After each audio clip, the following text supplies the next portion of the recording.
কাজেই বিএনপির সঙ্গে খলিলুর রহমানের, তারেক রহমানের একটা দীর্ঘ সময়ের সম্পর্ক আছে। রাজনীতিতে, ক্ষমতায়, সরকারে যে শেষ কথা বলে কিছু নেই, আর চিরশত্রু বা চিরবন্ধু বলে কিছু নেই, তার আরেক প্রমাণ বিরাট চমক হিসেবে হাজির হয়েছেন গত কদিন ধরে কানাঘুষা শোনা যাচ্ছিল বটে।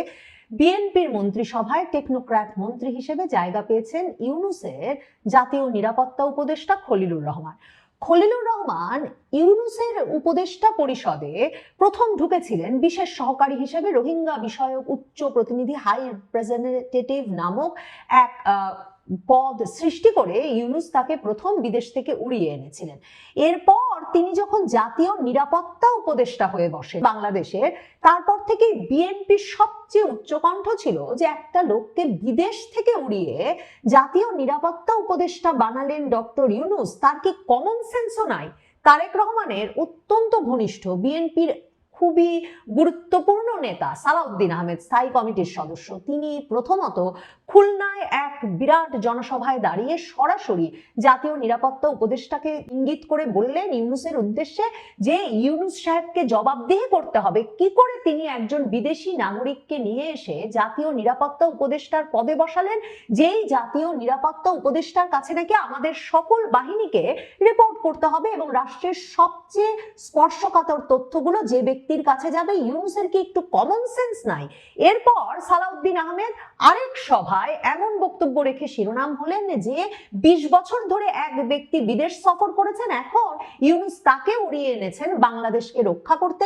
আল্লাহ মালুম কি কি পরিকল্পনা নিয়ে এই লোক এসেছেন। এই লোক এসেই রাজনৈতিক দল আর সংস্থাগুলোর মধ্যে দূরত্ব তৈরি করেছেন, কারণ তখন এটা প্রকাশ্য হয়ে পড়েছিল যে সেনাপ্রধান ওয়াকারুজ্জামান সহ রাজনৈতিক দলগুলোর ঘোরতর সন্দেহ এবং আপত্তি এই ব্যক্তিকে, যাকে কিনা জাতীয় নিরাপত্তা উপদেষ্টা পদ সৃষ্টি করে ইউনূস সেনাবাহিনীর ওপরে প্রতিরক্ষা মন্ত্রণালয়ের গুরুতর দায়িত্ব দিয়ে একটা জায়গায় বসিয়ে ফেলেছেন। এবং শুধু তাই নয়, যাকে কিনা ইউনূস আসলে মার্কিন যুক্তরাষ্ট্র থেকে শুরু করে সকল বিদেশি আলাপ আলোচনায় এবং একরকমের দর কষাকষিতে পাঠাচ্ছেন, মানে একেবারে তার পক্ষে হয়ে যে ব্যক্তিটি কিনা বিশেষ করে মার্কিন যুক্তরাষ্ট্রে গিয়ে সবকিছুর একরকমের দর কষাকষিতে নয়, একরকমের বেচা বিক্রি করে আসছিলেন।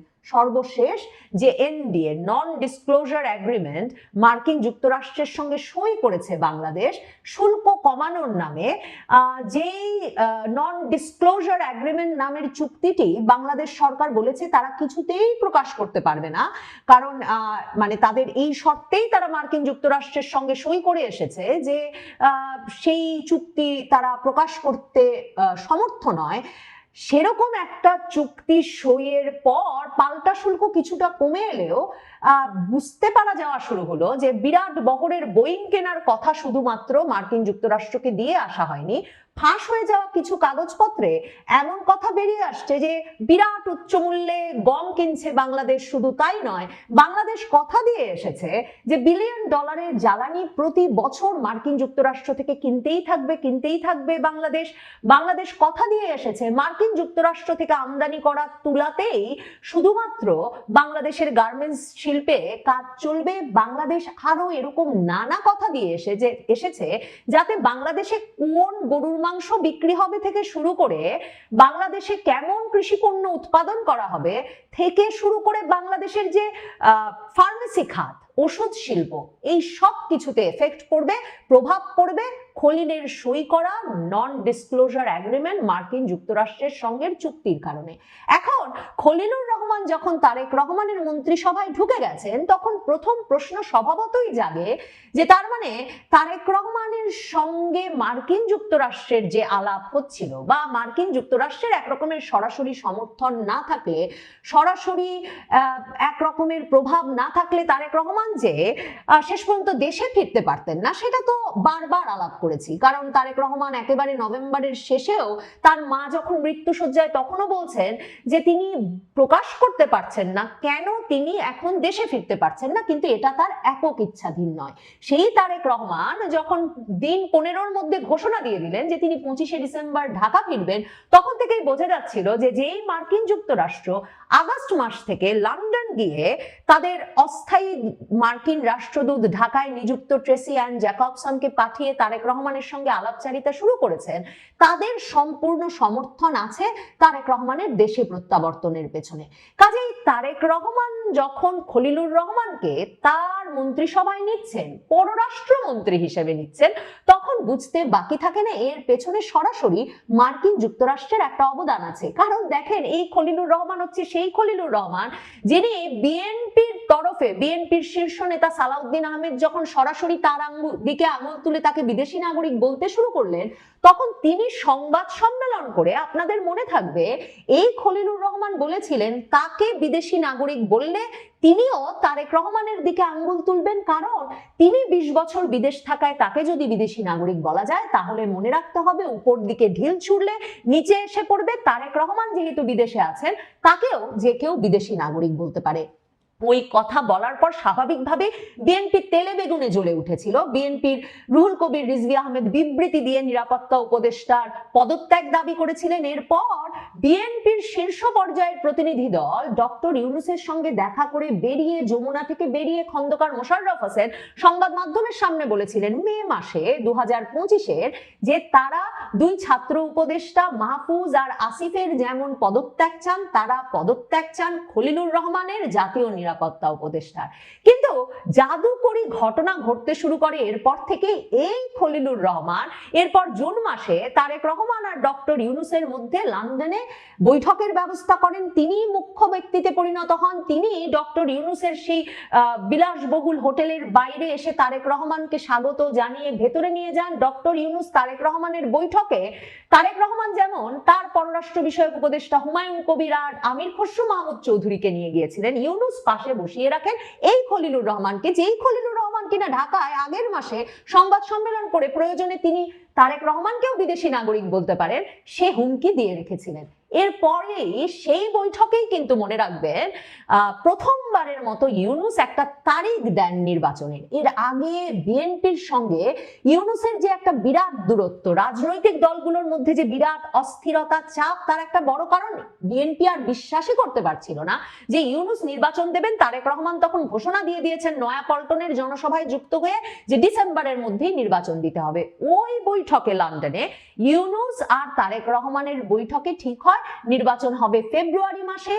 আগস্ট মাসে ট্রেসি অ্যান জ্যাকবসন মার্কিন রাষ্ট্রদূত গিয়ে সাক্ষাৎ করেন তারেক রহমানের সঙ্গে। আপনাদের বলেছিলাম মার্কিন যুক্তরাষ্ট্রের প্রথম পছন্দ বিএনপি। মার্কিন যুক্তরাষ্ট্র বাংলাদেশে স্থিতিশীলতা চায়, বাংলাদেশে ইসলামী খিলাফতের প্রতিষ্ঠা চায় না, একটা মধ্যপন্থী সরকার চায়। কাজেই তারেক রহমানের সঙ্গে আলাপ শুরু করেছে। খলিলুর রহমান 2001 সালে তত্ত্বাবধায়ক সরকারের প্রধান উপদেষ্টা বিচারপতি লতিফুর রহমানের একান্ত সচিব হিসেবে দায়িত্ব পালন করতেও আরেক দফা বিদেশ থেকে উড়ে এসেছিলেন।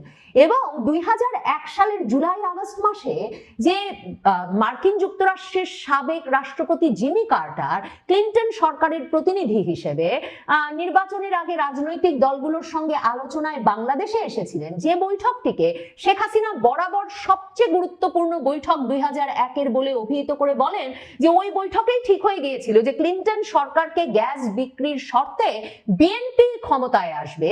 সেই বৈঠকটি জিমি কার্টারের সঙ্গে লতিফুর রহমানের বাসভবনে শেখ হাসিনা খালেদা জিয়ার যে বৈঠকটি অনুষ্ঠিত হয়েছিল, সে বৈঠকটি আয়োজনেও সে সময় মুখ্য ভূমিকা রেখেছিলেন বলে দাবিদার এই খলিলুর রহমান। কাজেই বিএনপির সঙ্গে খলিলুর রহমানের, তারেক রহমানের একটা দীর্ঘ সময়ের সম্পর্ক আছে, একটা দীর্ঘ বিশ্বস্ততার সম্পর্ক। বা বিএনপিকে তিনি শুধু এবার মার্কিন যুক্তরাষ্ট্রের সঙ্গে বিএনপির যোগাযোগ এবং সম্পর্ক করে দিয়েছেন সেটা বলেই বিএনপি থেকে পুরস্কার দাবি করেন নাই।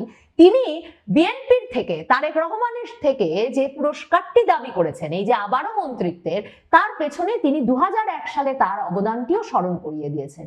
মার্কিন যুক্তরাষ্ট্রের বিশ্বাস এই খলিলুর রহমান তারেক রহমানের মন্ত্রিসভায় পররাষ্ট্রমন্ত্রী পদে থাকলে এই যে ইউনূস সরকার অতিরিক্ত ঘনিষ্ঠ হয়ে পড়েছে, চীন সরকারের সঙ্গে। বাংলাদেশের সেনাবাহিনী যে ক্রমাগতভাবে অস্ত্র শস্ত্র যুদ্ধ বিমান ড্রোন কারখানা স্থাপন করছে চীনের সঙ্গে, যে একটি গুরুত্বপূর্ণ নিরাপত্তা অ্যাসাইনমেন্ট দিয়ে মার্কিন যুক্তরাষ্ট্রের ট্রাম্প প্রশাসন নতুন রাষ্ট্রদূত ব্রেন ক্রিস্টেনসেনকে পাঠিয়েছে, যে বাংলাদেশে যে চীনের সঙ্গে ঘনিষ্ঠতা গড়ে উঠেছে, যে নিরাপত্তা যোগাযোগ গড়ে উঠেছে, সেটা যে বাংলাদেশের জন্য ঝুঁকিপূর্ণ সেটা বাংলাদেশকে বোঝাতে হবে। এবং ব্রেন ক্রিস্টেনসেন যে বলে এসেছেন তাদের মার্কিন সেনেটে যে তিনি নতুন সরকারকে এই বিষয়টা বোঝাবেন এবং চীনের কাছ থেকে সরিয়ে আনবেন, মার্কিন যুক্তরাষ্ট্র মনে করছে খলিলুর রহমান তাদের লোক, তারা যদি নতুন সরকারে থাকে তাহলে চীনের সঙ্গে একটা দূরত্ব তৈরি হবে। সেখানে দেখুন ভারতের নিরাপত্তা উপদেষ্টা অজিত দোভালেরও একটা গুরুত্বপূর্ণ ভূমিকা থাকতে পারে। মনে রাখতে হবে 2025-এ একে দিল্লিতে আমন্ত্রণ জানিয়েছেন অজিত দোভাল বাংলাদেশের জাতীয় নিরাপত্তা উপদেষ্টাকে। সেখানে অজিত দোভাল, খলিলুর রহমান, মার্কিন যুক্তরাষ্ট্রের ত্রিপাক্ষিক বৈঠকে অজিত দোভাল বাংলাদেশের সীমান্ত এলাকা জুড়ে যে ইসলামপন্থী গোষ্ঠীগুলো জঙ্গি ঘাঁটি গড়ে তুলেছে সেগুলোর যেমন স্যাটেলাইটে তোলা ছবি তাকে তুলে দিয়েছিলেন, তেমনি সে সময়ও মার্কিন যুক্তরাষ্ট্রের উপস্থিতিতেও অজিত দোভাল একদিকে বাংলাদেশে অন্তর্ভুক্তিমূলক রাজনীতি কেন প্রয়োজনীয় আঞ্চলিক স্থিতিশীলতা এবং নিরাপত্তার স্থিতিশীলতার জন্য সে বিষয়টি যেমন বারবার তুলেছেন, তেমনি কেন বাংলাদেশকে চীনের প্রভাব মুক্ত করা দরকার সেই বিষয়টিও মার্কিন যুক্তরাষ্ট্রের মাথায় ঢুকিয়ে ইউনূস সরকার এবং খলিলুর রহমানকে সাবধান করতে চেয়েছেন। এরপর খলিলুর রহমানকে দোহায় নিয়ে গিয়েও দোহার মধ্যস্থতায় মার্কিন যুক্তরাষ্ট্র ভারতের নিরাপত্তা উপদেষ্টার প্রতিনিধি এবং তার মধ্যকার বৈঠক করানো হয়েছে। সেখানেও এই একই আলাপ মার্কিন যুক্তরাষ্ট্রের তরফে ভারতের নিরাপত্তা উপদেষ্টার তরফে খলিলুর রহমানকে বলা হয়েছে যে বাংলাদেশকে জাতীয় নিরাপত্তার স্বার্থে মার্কিন যুক্তরাষ্ট্র যে ইন্দো প্যাসিফিক নিরাপত্তা অঞ্চলের অংশ বলে মনে করে বাংলাদেশকে, তার দায়িত্বশীল অংশীদার হিসেবে বাংলাদেশকে একদিকে যেমন জঙ্গিবাদ দমনে সক্রিয় হতে হবে, বাংলাদেশে যে চরমপন্থার উত্থান হয়েছে তা ঠেকাতে সক্রিয় হতে হবে, অন্যদিকে চীনের প্রভাব ঠেকাতে সক্রিয় হতে হবে, আর বাংলাদেশে একটা অন্তর্ভুক্তিমূলক রাজনীতির পরিবেশ সৃষ্টি করতেই হবে। এই সব অ্যাসাইনমেন্ট নিয়ে ভারত মার্কিন যুক্তরাষ্ট্রের পরামর্শেও খলিলুর রহমানের, তারেক রহমানের মন্ত্রিসভায় আগমন বা একটা স্থায়ী ঠিকানা প্রাপ্তি ঘটে থাকতে পারে। ইউনূস সরকারে খলিলুর রহমানের ঢুকে পড়া যেমন এক চমক ছিল, তারেক রহমানের মন্ত্রিসভায় তার ঢুকে পড়াটাও তেমনি চমকপ্রদ। এর ফলে ইউনূস সরকারের